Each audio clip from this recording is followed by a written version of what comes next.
এদিকে শ্যামলী আমার পাশে এসে গায়ে গা লাগিয়ে বসেছে, আর তখনই আমার একমাত্র স্ত্রী মধুমতির কথা মনে পড়ে। গায়ে গায়ে শ্যামলী, ত্বকে ত্বকে শ্যামলী, দেহের উত্তাপ, চুলের সুগন্ধ, শরীরের পাহাড় পর্বত উপত্যকায়। ধ্যাত্তেরিকা, মধুমতি মোটা, অম্বল বাতের রোগী। ধীরে ধীরে আমার একটা হাত শ্যামলীর কাঁধ আর খোঁপার ওপর দিয়ে ঘুরে গিয়ে আঙুলগুলো ওপাশের বুকের ওপর খেলা করছে। এদিকে শাড়ির একটা দিক খুলে পড়েছে। শ্যামলীর বিশাল খোঁপাসহ মাথা আমার কাঁধে। উত্তেজিত গরম নিঃশ্বাসে আমার বুক ওঠানামা করছে। খোঁপা খুলে গেছে। তখন আমি ভাবছি, শ্যামলী কি সুন্দরী। শ্যামলীর লাল টুকটুকে ঠোঁটের ওপর আমার তৃষ্ণার্ত ঠোঁট। আমার জিভ ক্ষুধার্তভাবে চলে এলো শ্যামলীর সুগন্ধি মুখের ভেতরে। ছুঁয়ে ছুঁয়ে যেতে লাগলো সুন্দর সারিবদ্ধ দাঁত, জিভ, ঠোঁটের ভেতরের নরম জমি। এ তো শুধু সুখ নয়, স্বর্গ সুখ।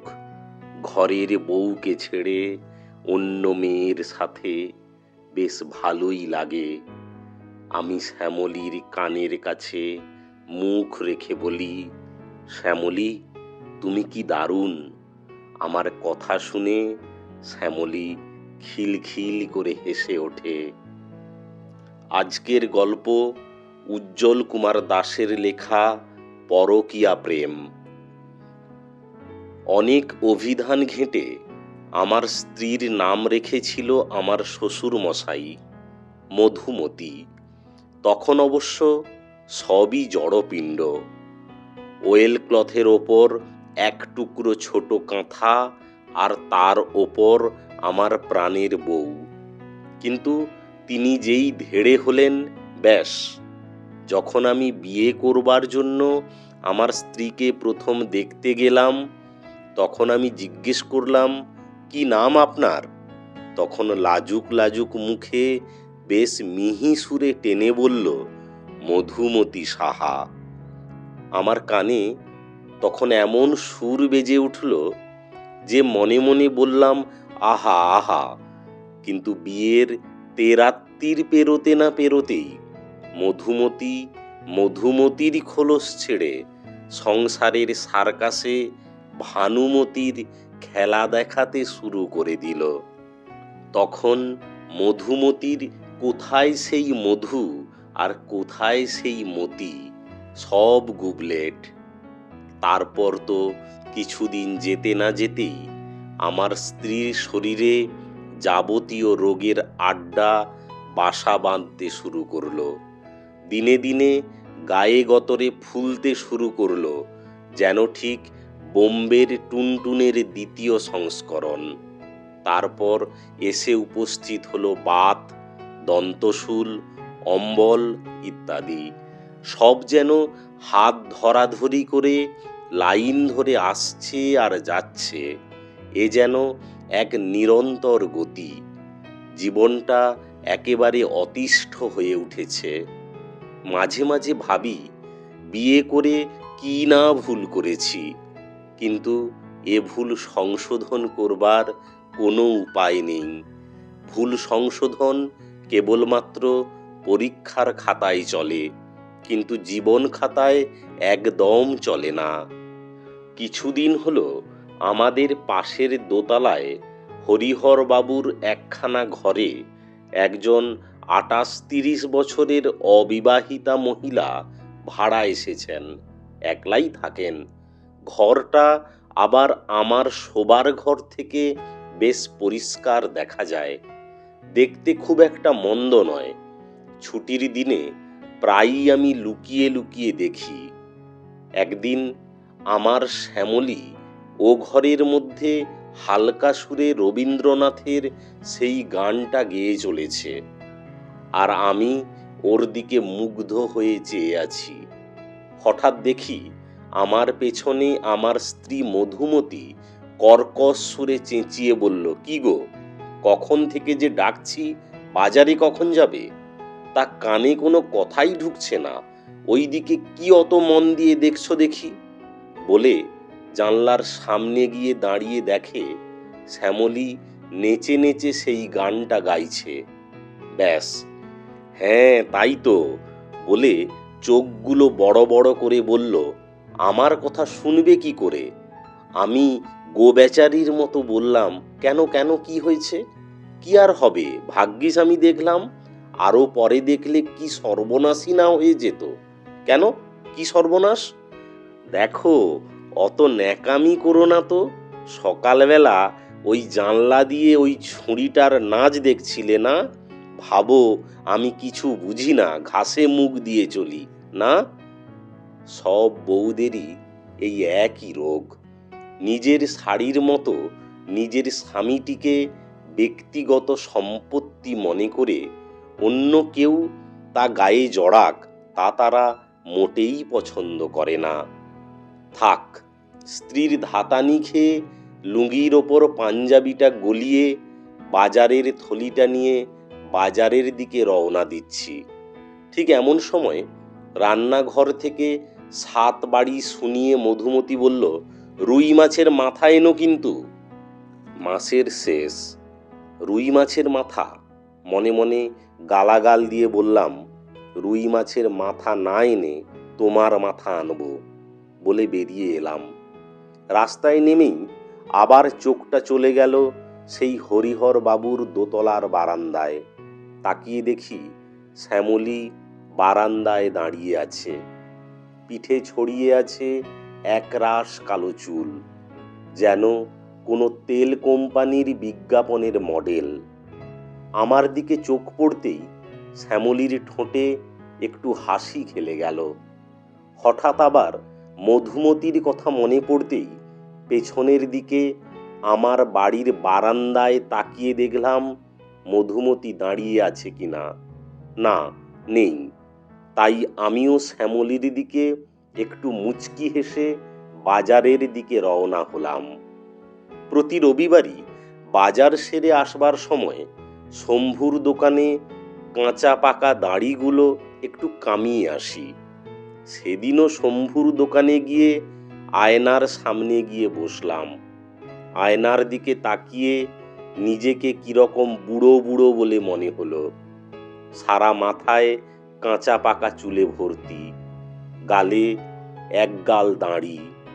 পাকা চুল নিয়ে আর যা কিছু করা যায়, কোনো সুন্দরী যুবতীর হৃদয় কখনোই জয় করা যায় না।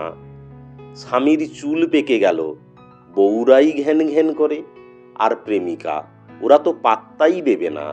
যাই হোক, শম্ভুকে বাকিতে চুলটা ভালো করে কলপ করিয়ে নিয়ে মুখের দাড়ি কেটে আয়নার সামনে দাঁড়িয়ে নিজেকে দেখে নিজেরই বিশ্বাস হচ্ছে না।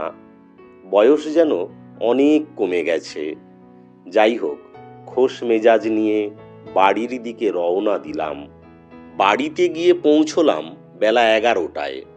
আমার পায়ের শব্দ শুনেই মধুমতি মধু বর্জন করে চিৎকার করে বলল, কি হলো, বাজারে গিয়ে কি ঘুমিয়ে পড়েছিলে নাকি? তোমার মাথা আনতে গিয়ে, রুই মাছের মাথা আনতে গিয়ে দেরি হয়ে গেল। মধুমতি কথা বলতে বলতে আমার দিকে তাকিয়ে একেবারে থ। তারপর বলল, এ কি, পাকা চুল কালো হলো কি করে, কলপ করেছো নাকি? আমি তাড়াতাড়ি খুশি হয়ে বললাম, আমায় বেশ যুবক যুবক মনে হচ্ছে না? যুবক? তোমায় ঠিক দাঁড় কাকের মতো দেখাচ্ছে। ময়ূরের পুচ্ছ লাগালে যেমন দাঁড় কাক ময়ূর হয় না, তেমনি আধবুড়ো পাকা চুলে কলপ দিলে যুবক হয় না। শুনলেন তো আমার স্ত্রীর কথা, সব সময়ই বাঁকা বাঁকা কথা। কোথায় একটু আমায় যুবক বলে প্রশংসা করবে তা না, শুধু সব সময় খোঁচা মেরে কথা। আজকাল একটু স্মার্ট হয়ে চলতে চেষ্টা করি। মেয়েরা আবার একেবারে লেলা ক্যাবলা ছেলে একেবারেই পছন্দ করে না।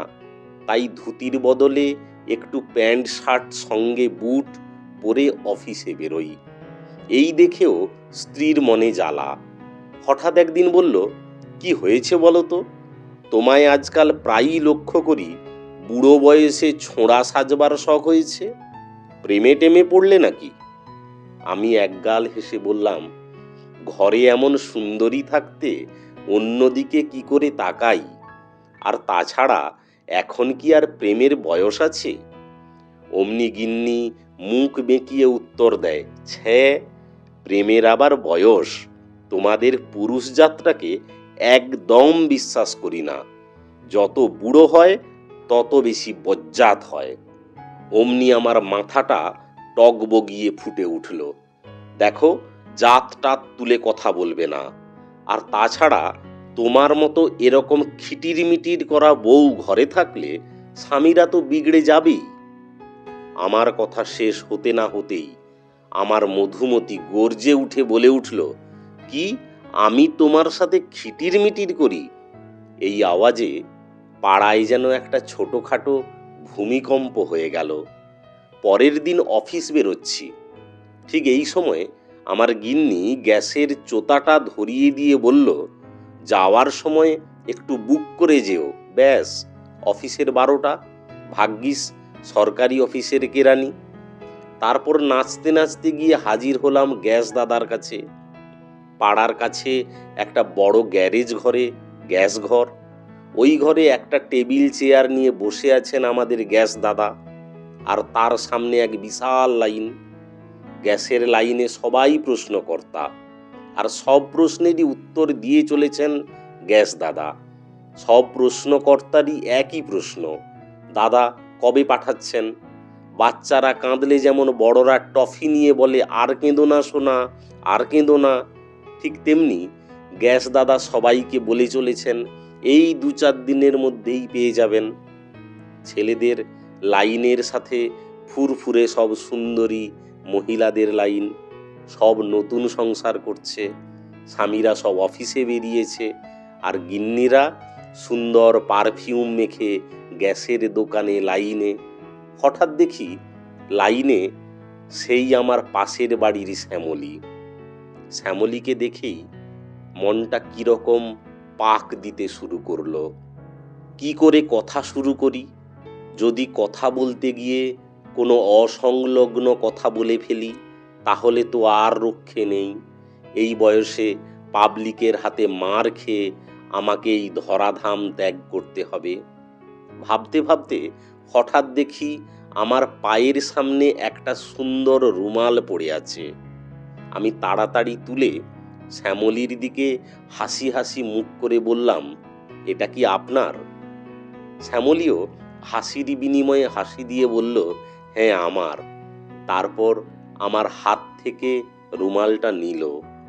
রুমালটা নেওয়ার সময় শ্যামলীর নরম হাতের ছোঁয়ায় আমার শরীরের রক্তে এক শিহরণ খেলে গেল।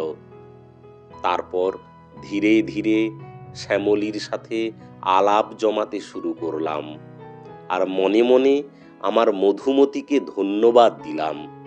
মধুমতি যদি আমায় আজ এই গ্যাস দাদার কাছে না পাঠাতো তাহলে শ্যামলীর সাথে আলাপ করার সুযোগই পেতাম না। কিছুক্ষণের মধ্যেই আমাদের দুজনেরই গ্যাস দাদার সাথে কথা চুকে গেল। তারপর ওই গ্যারেজ ঘর থেকে কনুইয়ের গুঁতো খেয়ে এবং কনুইয়ের গুঁতো দিয়ে খোলা আকাশের নিচে দাঁড়ালাম। শ্যামলী আমায় জিজ্ঞাসা করলো, আপনি কোথায় যাবেন? আমি, ডালহৌসি। ভালোই হলো, আমিও ওই পথেই যাব, চলুন একসাথে যাওয়া যাক। দুজনে হাঁটতে হাঁটতে এসে দাঁড়ালাম বাস স্ট্যান্ডে। লোকে লোকারণ্য, সবাই বাসে উঠবে। বাস আসছে, কিন্তু তাতে খুব কম লোকই উঠতে পারছে। বেশিরভাগ বাসই বাদুড় ঝোলা। তারপর অনেক কষ্টে একটা বাসের মধ্যে আমি আর শ্যামলী দেহের কসরত দেখিয়ে উঠলাম। বাসে আর তিল ধারণের জায়গা নেই। শ্যামলীর শরীরটা আমার শরীরের ওপর লেপ্টে আছে। আমার বুকের ওপর পড়ে আছে ওর সুগন্ধি এক রাশ কালো চুল। তার গন্ধে আমি মোহিত হয়ে উঠছি। জীবনটা যেন মনে হচ্ছে কবিতা। হঠাৎ মনে হয়, এ কি করছি আমি, এ পাপ। ঘরে আমার স্ত্রী আছে। শ্যামলীর কাছ থেকে দূরে সরে যেতে চাই, কিন্তু নিরুপায়। বাসের ভিড়ে এপাশ থেকে ওপাশ হওয়ার জো নেই। কি সুন্দর নরম তুলতুলে শরীর। মনে হয় যেন ভগবান মোম আর মাখন মিশিয়ে শ্যামলীর শরীর তৈরি করেছেন। কিছুক্ষণের মধ্যেই এসে হাজির হলাম ডালহৌসি। সময় যেন হুস হুস করে চলে গেল। রোজ বাসে যেতে যেতে জ্যামে পড়তে হয়, কিন্তু আজ একদম জ্যাম নেই। বাস থেকে আগে নেমে রাস্তায় পা রেখেছি। শ্যামলী নামতে গিয়ে হঠাৎ দেখি পড়ে যাচ্ছে। আমি তাড়াতাড়ি এগিয়ে গিয়ে হাতটা এগিয়ে দিলাম। আমার হাতের ওপর ভর দিয়ে সে টাল সামলে নিল। এদিকে আমার হাতটাও ধন্য হলো। তারপর দুজনে নেমে কথা বলতে বলতে এগিয়ে গেলাম। আমি আমার অফিসে ঢুকে গেলাম। আর আমার অফিসের পাশের বিল্ডিংয়ে একটা প্রাইভেট ফার্মে কাজ করে শ্যামলী। সত্যি এ কথা ভাবা যায় না। যাক, আসবার সময় আবার আমরা দুজনে ফিরি। শ্যামলীর অফিসে রোজ 9টায় হাজিরা, কিন্তু আমার সরকারি অফিস, যখন হোক গেলেই হয়। বডিটাকে এক সময় অফিসের মধ্যে শো করতে পারলেই ব্যাস। মাঝে মাঝে অবশ্য অফিসের হেড ক্লার্ক থাকে, আমরা সম্মান দিয়ে বড়বাবু বলি। তিনি আমায় অনেক দিন বলেছেন যে একটু তাড়াতাড়ি আসবেন, কিন্তু আমি ওসব কথায় কোনোদিনই কর্ণপাত করিনি। এ পৃথিবীতে বাঁচতে গেলে সব কথা কানে তুলতে নেই।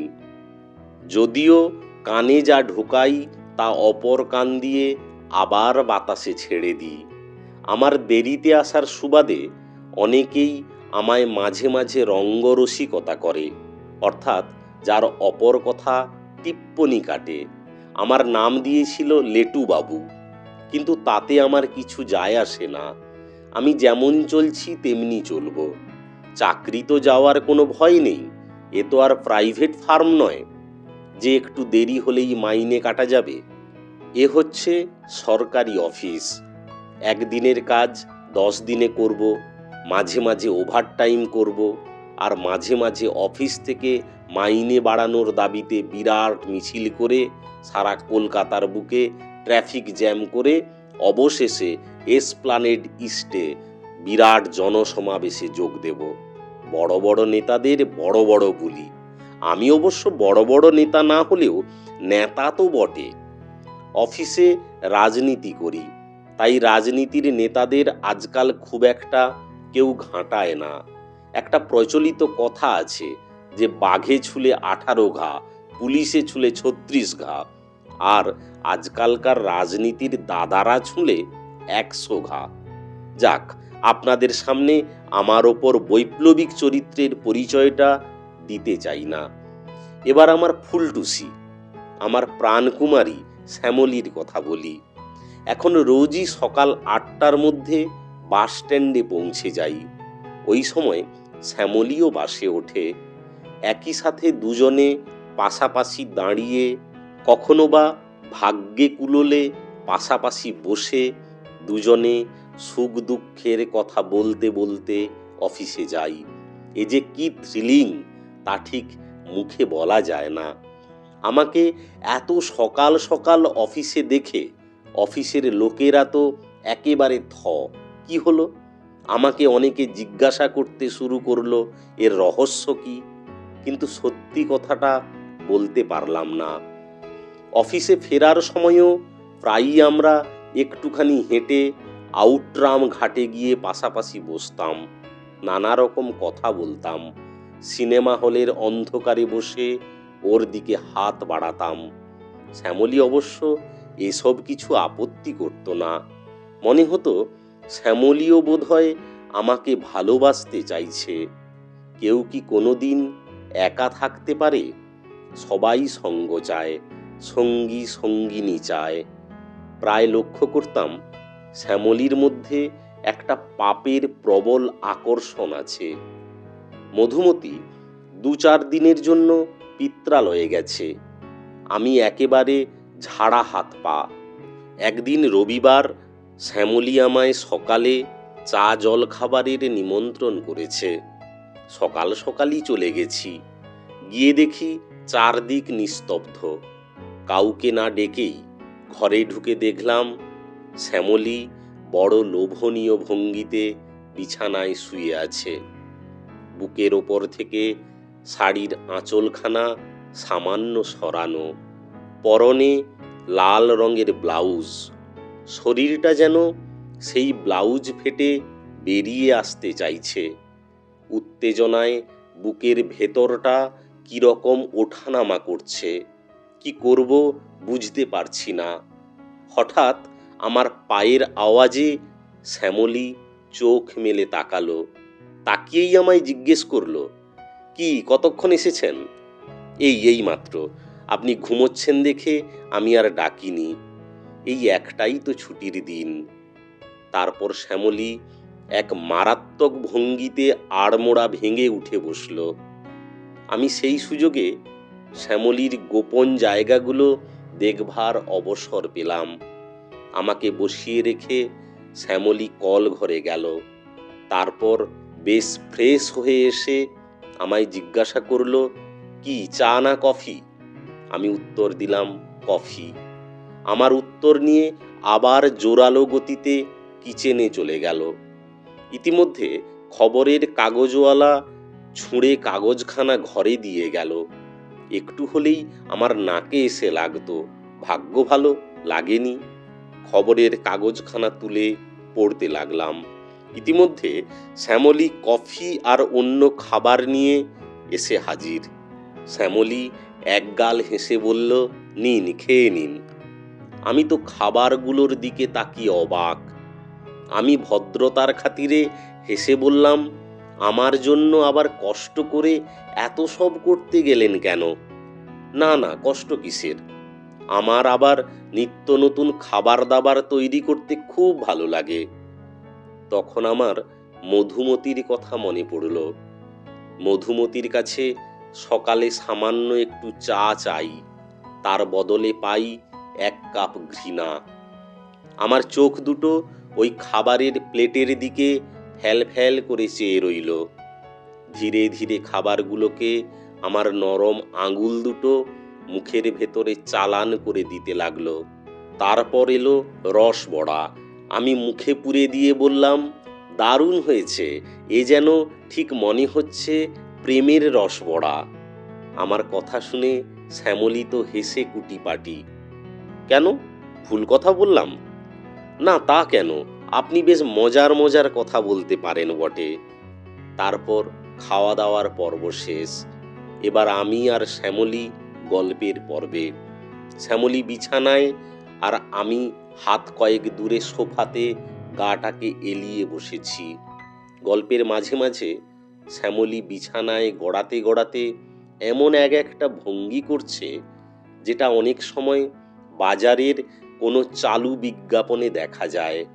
আর উত্তেজনায় আমার বুকের ভেতরটা কেমন যেন ভরাট হয়ে ওঠে। আমি তাড়াতাড়ি একটা সিগারেট ধরিয়ে উত্তেজনা কাটাবার চেষ্টা করলাম, কিন্তু ফল হলো না। আবার কথা, এ কথা থেকে সে কথা, আর সে কথা থেকে এ কথা। শ্যামলীর বুকের নিচে একটা নরম বালিশ, 2 কনুই বিছানার ওপর গেঁথে রাখা, হাতের চেটোয় মুখখানাকে ধরে রাখা, ঘাড়ের পাশ দিয়ে কালো চুলের ঢল নেমে এসে গড়িয়ে পড়েছে বালিশের ওপর। পা দুটোকে ভাঁজ করে একটু করে দোলাতে শুরু করেছে শ্যামলী। শাড়িটা গুটিয়ে হাঁটু অবধি এগিয়ে আসায় শুভ্র নরম পা দুটোকে ভারী সুন্দর দেখাচ্ছে। ও দুটোকে জড়িয়ে ধরে খেলা করতে ইচ্ছে করছিল, অথচ নড়বার ক্ষমতা তখন হারিয়ে ফেলেছি। বুকের ভেতরটা টেনশনে দপদপ করছে। কেমন যেন একটা উত্তেজক শব্দ শুরু হয়ে গিয়েছিল। শ্যামলী শরীর দেখাতে জানে, অপরের শরীরে আগুন ধরাতেও জানে। আমি হাঁ করে তাকিয়ে আছি। ঠিক সেই সময়ে শ্যামলী আবার অন্য পোজ দিয়ে মুহূর্তের মধ্যে বাঁকা হয়ে একপাশে নিজেকে ঝুলিয়ে দিয়ে দুষ্টু মিষ্টি ভরা চোখে আমার দিকে তাকিয়ে বলল, হাঁ করে তাকিয়ে কি দেখছেন? আমি আমতা আমতা করে বললাম, কই কিছু না তো। কিছু না তো মানে? এতক্ষণ হাঁ করে তাকিয়ে দেখছিলেন। আপনার না বয়স হয়েছে, আপনার ঘরে স্ত্রী আছে। এ কথা শুনে আমার মাথা দিয়ে আগুন বেরোতে শুরু করলো। ঘরে স্ত্রী আছে ঠিক কথা, কিন্তু আমার বয়স তুলে কথা বললে ভীষণ খারাপ লাগে। আমার কি এমন বয়স হয়েছে? দু একটা চুল পেকেছে, কিন্তু সে তো আমি কলপ করে চুল কালো করে দিয়েছি। তুমিই বা কি এমন কচি খুকি? তোমারও বয়স তো পেকেছে। চামড়ার চেকনাইকে কসমেটিক দিয়ে বাড়াতে হয়। যেসব জায়গায় যৌবন, সেসব জায়গাগুলো সামান্য ঝুলে পড়েছে। তুমি কি ভাবো তোমার আর সে বাজার আছে যে তোমাকে দেখে দুনিয়ার যুব সমাজ হামলে পড়বে? আমার বউটা নেহাত আমায় গালমন্দ দেয়, একটু সোহাগ টোহাগ করে না। তার ওপর অনেক দিনের পুরনো মাল। তাই একটু নতুনের স্বাদ পাবার জন্যে তোমার কাছে আসা, না হলে তোমার কাছে আমার আসতে বয়েই গেছে। আমার উপরিউক্ত কথাগুলো অবশ্য সবই মনে মনে।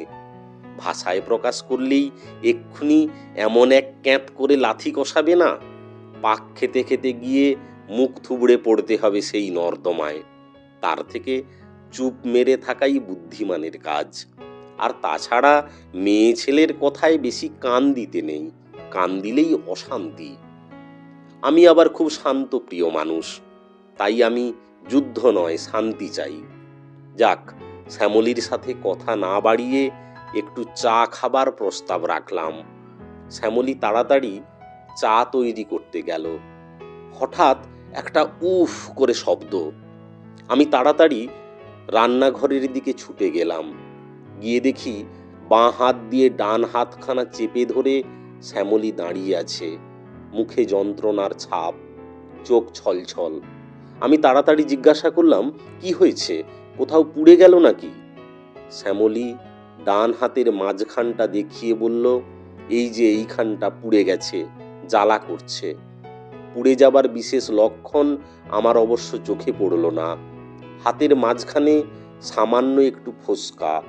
তবুও দরদি কণ্ঠে বললাম, ইস, খুব জ্বালা করছে তাই না? কি করে পুড়ল?